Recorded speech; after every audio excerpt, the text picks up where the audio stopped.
Amém? Então vamos ler a palavra de Deus. 1 de Pedro, capítulo 2, versículo 4, diz assim: à medida que se aproximam dele, a pedra viva, rejeitada pelos homens, mas escolhida por Deus e preciosa para ele, vocês também estão sendo utilizados como pedras vivas na edificação de uma casa espiritual para serem sacerdócio santo. Diga comigo, sacerdócio santo. Oferecendo sacrifícios espirituais aceitáveis a Deus por meio de Jesus Cristo. Agora versículo 9, vamos para o verso 9, 1 de Pedro 2, 9. Vocês, porém, são geração eleita, o que mais? Diga bem forte, sacerdócio real. Então olha só, vocês porém são geração eleita, sacerdócio real, nação santa, povo exclusivo de Deus, para anunciar as grandezas daquele que os chamou das trevas para a sua maravilhosa luz. Vamos para Apocalipse capítulo 1, versículo 5 e 6. Apocalipse capítulo 1, versículos 5 e 6. E de Jesus Cristo, que é a testemunha fiel, o primogênito dentre os mortos, e o soberano dos reis da terra. Ele os ama, Ele nos ama, e nos libertou dos nossos pecados por meio do seu sangue.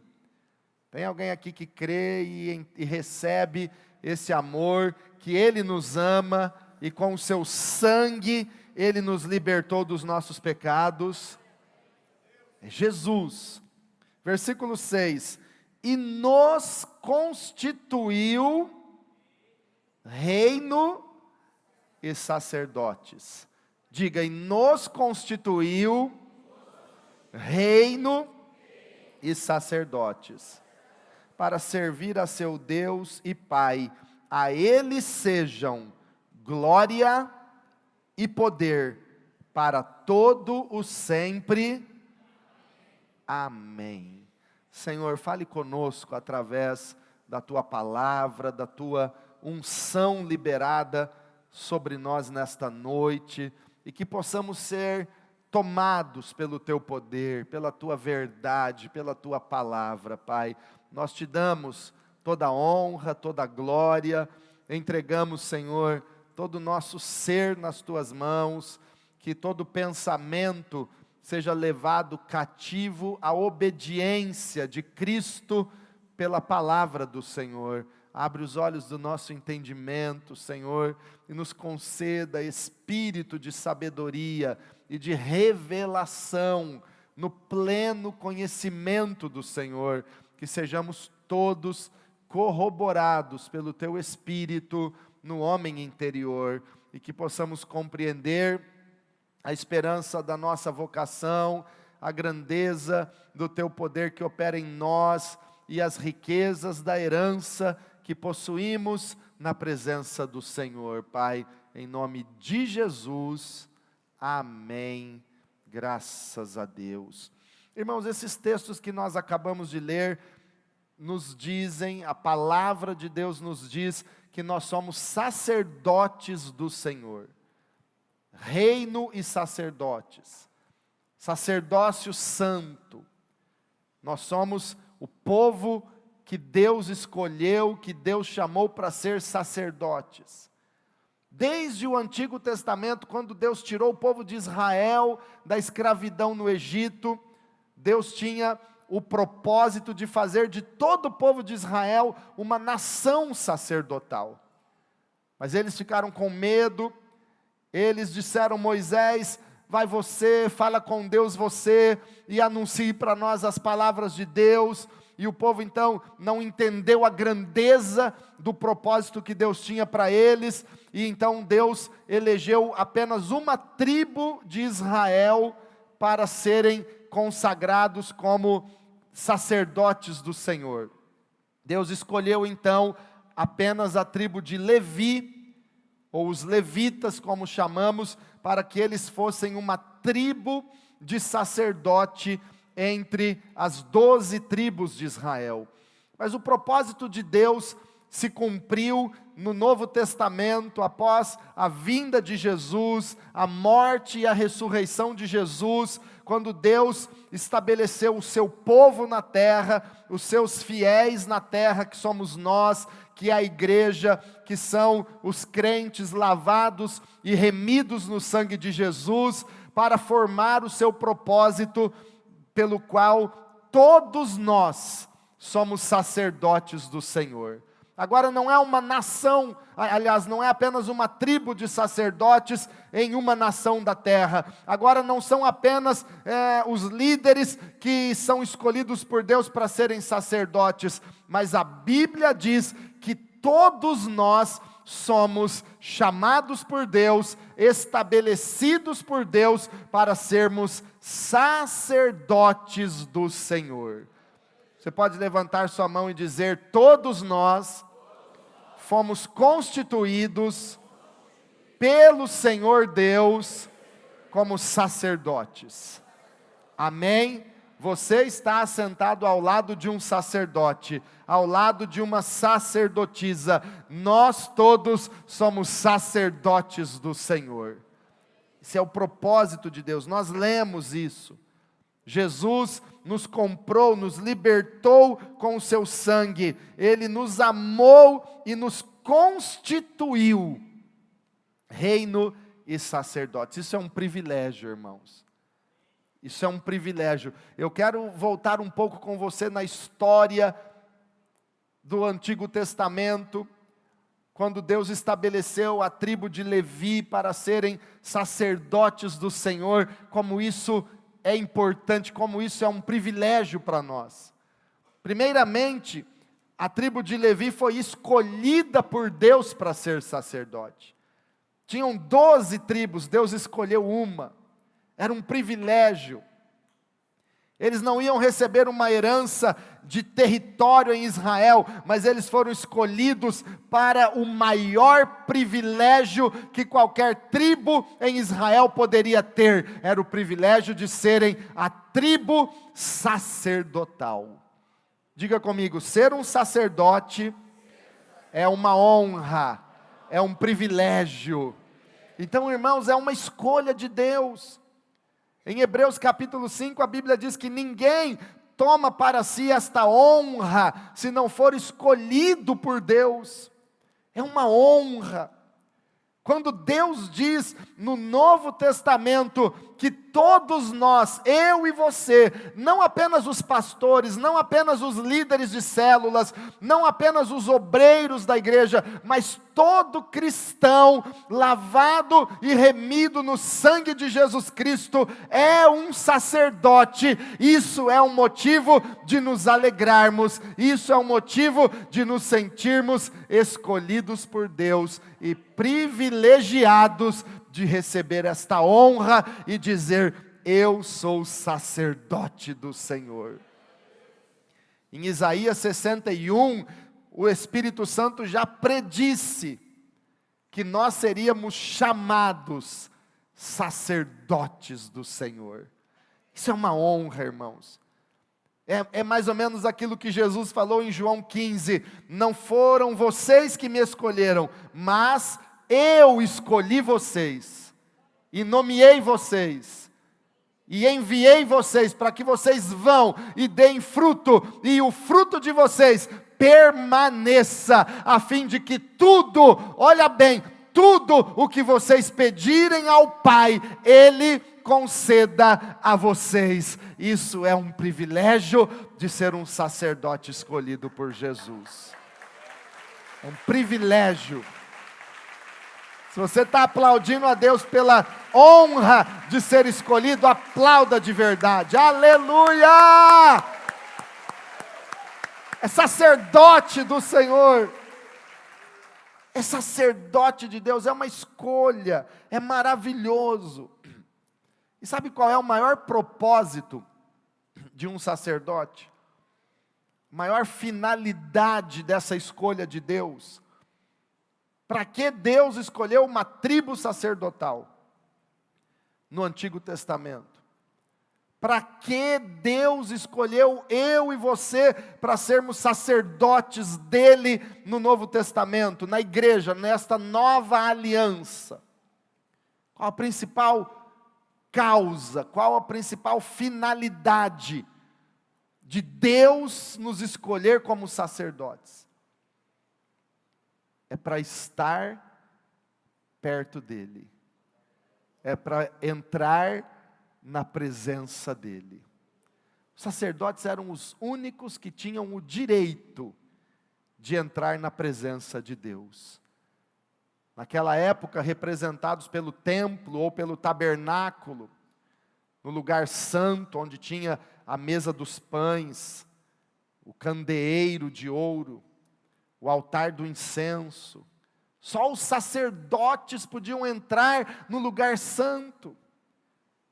E também no lugar santíssimo, chamado Santo dos Santos, onde estava a Arca da Aliança. Somente o sumo sacerdote podia entrar, e apenas uma vez por ano. Entrar na presença de Deus é a principal finalidade, é o principal propósito desta escolha gloriosa de Deus na minha e na sua vida. Isso, irmãos, concorda com o motivo pelo qual Jesus chamou os 12 apóstolos. Por que Jesus chamou 12 apóstolos? Qual a finalidade de Jesus ter orado e escolhido 12 homens para serem seus discípulos e serem chamados de apóstolos? Por que Jesus os chamou? Ah, pastor, Jesus os chamou para que eles fossem enviados para pregar o evangelho em toda a terra. Isso foi consequência, mas não é a finalidade inicial. Veja comigo em Marcos capítulo 3, qual é o propósito, qual o motivo prioritário pelo qual Jesus escolheu os 12 apóstolos, e para o qual Deus escolheu você como um sacerdote. Marcos capítulo 3, versículo 13 e 14. Evangelho de Marcos, capítulo 3, versículo 13, diz assim: Jesus subiu a um monte e chamou a si aqueles que ele quis, os quais vieram para junto dele. Vieram para onde? Junto dele. Abra o seu coração e entenda que o que Deus mais quer é você junto dele, é você próximo dele. Versículo 14, escolheu 12, designando-os apóstolos, para que estivessem com ele. Aleluia! Esse é o propósito.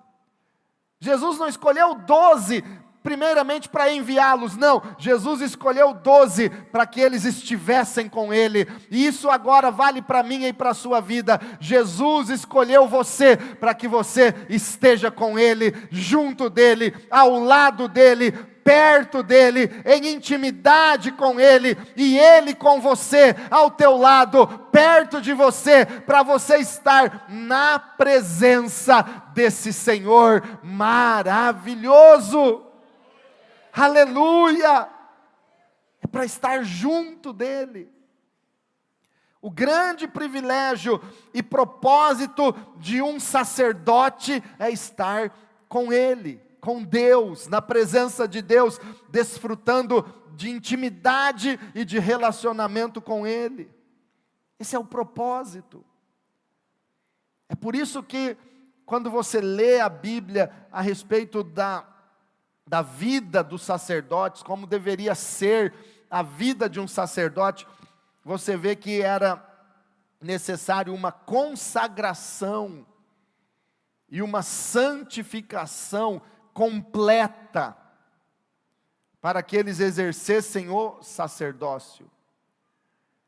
Você lê e é tão complexo, porque o sacerdote tinha que ser limpo, tinha que ser purificado, tinha que ter vestes limpas, ele não podia ter mancha, ele não podia ter defeitos no corpo, não porque Deus faz acepção de pessoas ou diz que quem tem alguma deficiência é incapaz ou é inferior, não, mas aquilo era um símbolo, era um sinal no Antigo Testamento, que diante de Deus, na nossa vida espiritual, não pode ter mancha, não pode ter mácula, não pode ter defeito, mas Deus quer uma vida inteira consagrada em sua presença. A consagração do sacerdote era algo muito rigoroso. Segundo a tradição judaica, o sacerdote entrava no Santo dos Santos, no dia do Yom Kippur, no dia da expiação, quando o sumo sacerdote entrava no Santo dos Santos, ele entrava com uma corda amarrada na sua perna, porque se ele morresse lá dentro, ninguém poderia entrar lá para tirá-lo, então puxavam ele com aquela corda que estava amarrada no seu pé. Olha o temor do Senhor, olha como era sério o compromisso e a santificação do sacerdote. A consagração de um sacerdote, Levítico capítulo 8 fala sobre isso, envolvia a unção na orelha direita, no polegar da mão direita e no polegar do pé direito do sacerdote. Não há uma explicação bíblica clara o porquê na orelha, no polegar ou no pé, mas dá para a gente entender e acreditar que na orelha, para que a gente aprenda e entenda que tudo que entra na nossa vida, tudo que nós ouvimos, tudo que nós vemos, tudo que entra em nós pelas janelas da alma, tudo que nós cheiramos, sentimos, comemos, bebemos, ouvimos, vemos, deve ser santificado e consagrado ao Senhor. Tem unção na orelha, unção no polegar da mão direita. Quem sabe porque Deus esteja falando comigo e com você, tudo que colocarmos as mãos deve ser consagrado, deve ser abençoado, deve ser entregue aos cuidados do Senhor. Todas as obras das nossas mãos tem o sinal da marca e da consagração de Deus nas nossas mãos. Nos nossos pés, para indicar que onde nós formos, onde nós passarmos, por onde nós andarmos, ou colocarmos a planta dos nossos pés, nós devemos entender que há uma marca de Deus e a nossa vida é santificada ao Senhor. Há uma consagração. E o sacerdote, ele era consagrado com sangue e com óleo. Levíticos capítulo 8 diz, diga comigo, sangue e óleo. Era o sangue de um animal que era aspergido, que era colocado sobre o sacerdote, na orelha, no polegar, no pé, o óleo da unção na orelha, no polegar, no pé, para demonstrar que ele precisava do sangue. O sangue indica não o sangue de um cordeiro, como era no Antigo Testamento, não o sangue de bois ou de animais, como eram sacrificados no passado, mas o verdadeiro e precioso sangue do Cordeiro de Deus, Jesus Cristo, que foi imolado, que deu a vida na cruz, para nos salvar e nos perdoar de todos os nossos pecados. Nós precisamos do sangue de Jesus, que nos purifica do pecado. Sangue é o sinal do sacrifício, é o sinal do amor de Jesus Cristo por nós. Jesus amou você de tal maneira que Ele se sacrificou na cruz do Calvário. Olha para alguém que está do teu lado e diz: sobre a sua vida está o sangue de Jesus Cristo. Aleluia. Irmãos, quando o sacerdote era consagrado e o sangue era aspergido sobre ele, ele ficava todo respingado de sangue, ele ficava com marca de sangue na orelha, no polegar, no pé, ele ficava marcado, ele ficava selado com sangue. Hoje, no meu corpo e no seu corpo, podemos não ver a marca de um sangue natural, mas no reino espiritual, os anjos veem, os demônios veem, que sobre a minha e a sua vida tem uma marca gloriosa do sangue de Jesus Cristo. E é por isso que o maligno não toca, porque tem a marca do sangue de Jesus Cristo, é o sacrifício de amor do nosso Salvador. Aleluia! E além da marca do sangue de Jesus, sobre a sua vida tem a marca do óleo, da unção. O óleo na Bíblia simboliza o Espírito Santo, ungindo e capacitando você.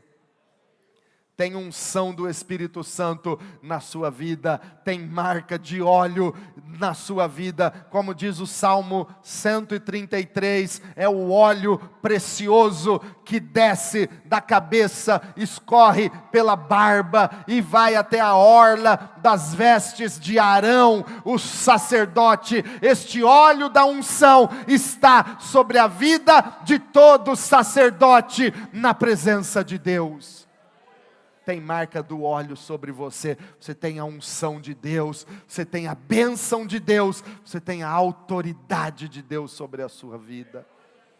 Levante a sua mão e diga: sobre a minha vida tem a marca do sangue de Jesus, tem a marca do óleo, da unção, do Espírito Santo. Aleluia!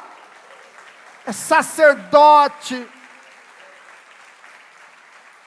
Sacerdote ungido, sacerdote perdoado, sacerdote lavado, remido no sangue de Jesus, sacerdote consagrado a Deus. Na cabeça do sacerdote, irmãos, tinha uma mitra, um turbante com uma gravação em ouro, um escrito com um fio de ouro. Bem na frente, todo mundo que olhava para o sacerdote, na cabeça dele, naquele turbante, estava escrito: santidade ao Senhor. Porque o sacerdote é santo, é separado para Deus. Ei, preste atenção, você foi constituído sacerdote. E Deus espera dos sacerdotes santidade. Nós não podemos viver uma vida igual a do mundo. O crente, sacerdote, eleito, escolhido por Deus, é santo. Caminhe comigo no Novo Testamento em alguns textos. 1 de Pedro capítulo 1 está escrito: sede santos, porque eu sou santo. O que é ser santo? Separado do pecado e consagrado a Cristo. Separado do mal e dedicado a Deus. Carta aos Hebreus, no capítulo 12, diz que sem santidade ninguém verá a Deus. Deus espera a santidade. 1 aos Tessalonicenses, capítulo 4, diz que esta é a vontade de Deus, a vossa santificação. Que vos abstenhais da prostituição e apresentem o vosso corpo em santificação e honra ao Senhor. Deus espera dos sacerdotes santificação, pureza, Suas vestes foram lavadas no sangue de Jesus. Não deixe o pecado manchar novamente. Você não está usando um chapéu, nenhum turbante escrito santidade ao Senhor, mas no reino espiritual, onde você se apresentar, onde você chegar, você precisa chegar com esta marca: santidade ao Senhor. Santidade ao Senhor. O sacerdote também, irmãos, além desta santificação, além dessa proximidade com Deus, que era a essência do ministério sacerdotal, ele tinha uma missão. E a missão do sacerdote era apresentar os homens a Deus. Interceder a Deus em favor dos homens, em favor dos seus irmãos. O sacerdote vivia somente para Deus e para os seus semelhantes. Ele vivia para servir, ele vivia para interceder, ele vivia para ensinar, ele vivia para abençoar os outros. Uma das coisas mais marcantes nas vestes do sacerdote estava bem no peitoral dele. Bem no peitoral estavam engastadas 12 pedras preciosas, cada uma com o nome de uma tribo de Israel gravado, escrito. 12 pedras no peitoral do sacerdote. Ele carregava no seu peito as 12 tribos de Israel. Ele vivia para interceder pelos seus irmãos, pelas 12 tribos de Israel. Ele carregava no peito. Quando Deus diz que nós somos sacerdotes, Ele está nos chamando para levar pessoas no nosso peito. Entrar na presença de Deus e apresentar essas pessoas a Deus em oração, em intercessão. Nós somos sacerdotes do Senhor para levar as pessoas que Ele nos confiou diante da presença dEle em oração. Aqui eu quero destacar algumas coisas. Primeiro, todo pai de família, todo marido é um sacerdote da sua família. Quantos maridos nós temos aqui? Você é o sacerdote da sua casa. E você deve carregar no seu peito, diante de Deus, todas as pessoas da sua família. E apresentá-los a Deus. Entrar na presença de Deus e orar pela sua família. Orar pelo seu casamento. Apresentá-los diante de Deus, ensinar o caminho de Deus para eles, abençoar a sua família, porque você é o sacerdote da família. Todos os pais, pai e mãe, são sacerdotes para os seus filhos. Pai e mãe devem levar no seu peito, não estou dizendo gravar na roupa, gravar numa pedra, tatuar o corpo, mas eu estou dizendo no seu coração, no seu interior, você deve levar essas pessoas diariamente diante de Deus, e ser um sacerdote, clamando por eles, intercedendo por eles, orando por eles, ensinando o caminho de Deus para eles, e abençoando-os em nome do Senhor Jesus. O líder de célula é um sacerdote na sua célula. Tem que carregar no peito aquelas pessoas que Deus lhe confiou para ensiná-los, para amá-los, para interceder por eles, para abençoá-los em nome do Senhor. O pastor, um líder de uma igreja ou de algumas áreas na igreja, são sacerdotes. Quem você tem carregado no seu peito diante de Deus? De quem você tem sido sacerdote para ensinar, para abençoar, para interceder? Irmãos, o nosso grande exemplo e o nosso sumo sacerdote é Jesus. A Bíblia diz em Hebreus, no capítulo 4, versículo 14, que Jesus é o nosso sumo sacerdote. Hebreus 4,14.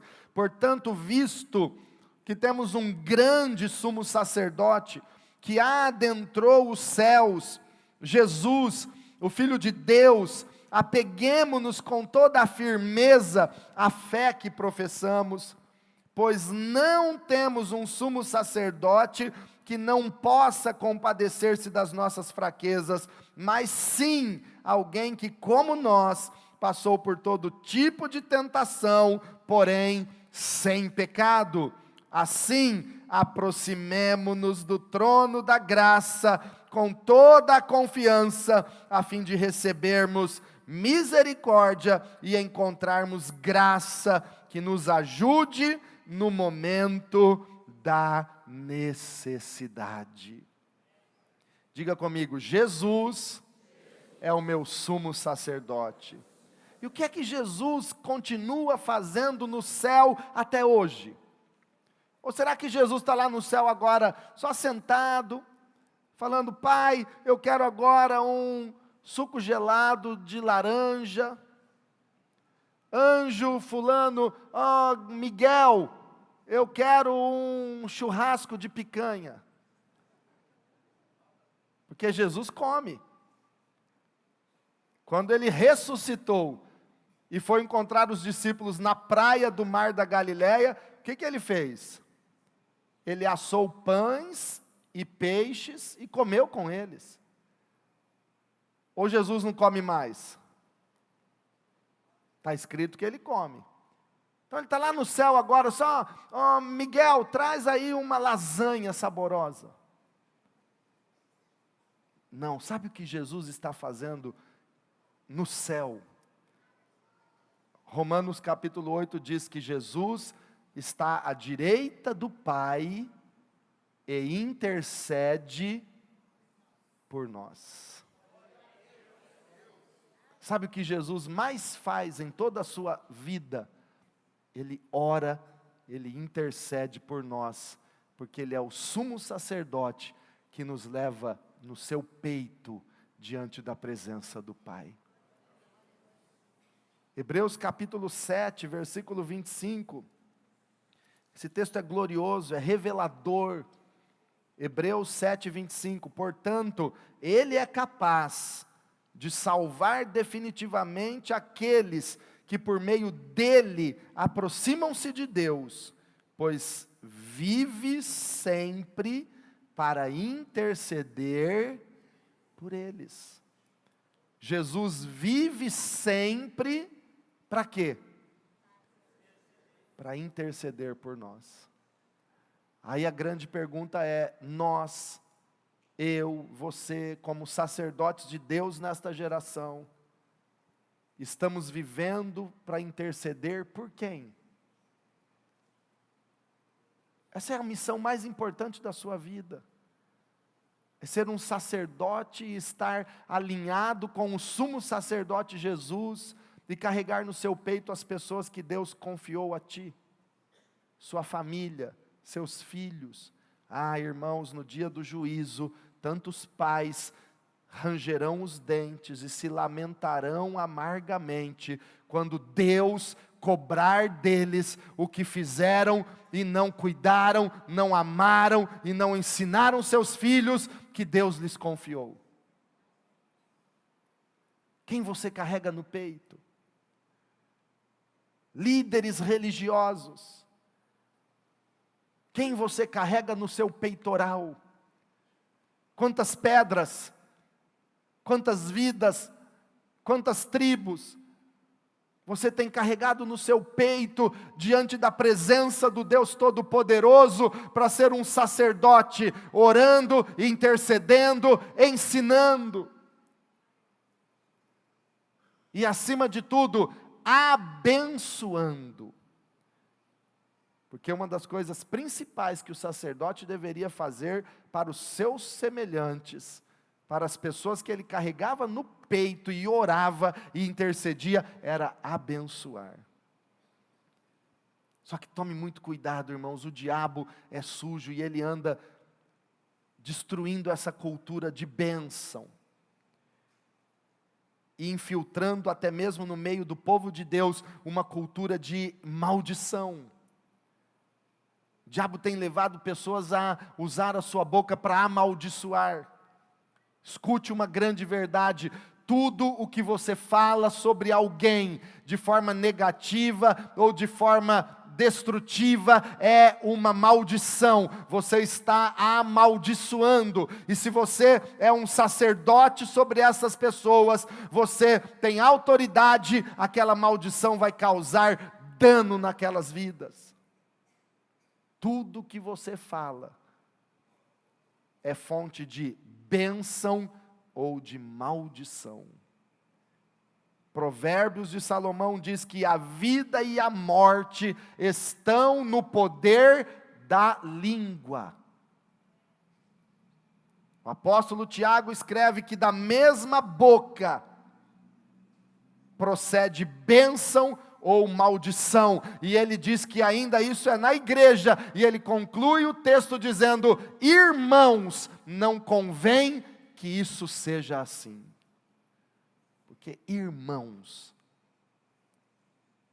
têm usado a boca para falar mal, e maldição nada mais é do que falar o mal.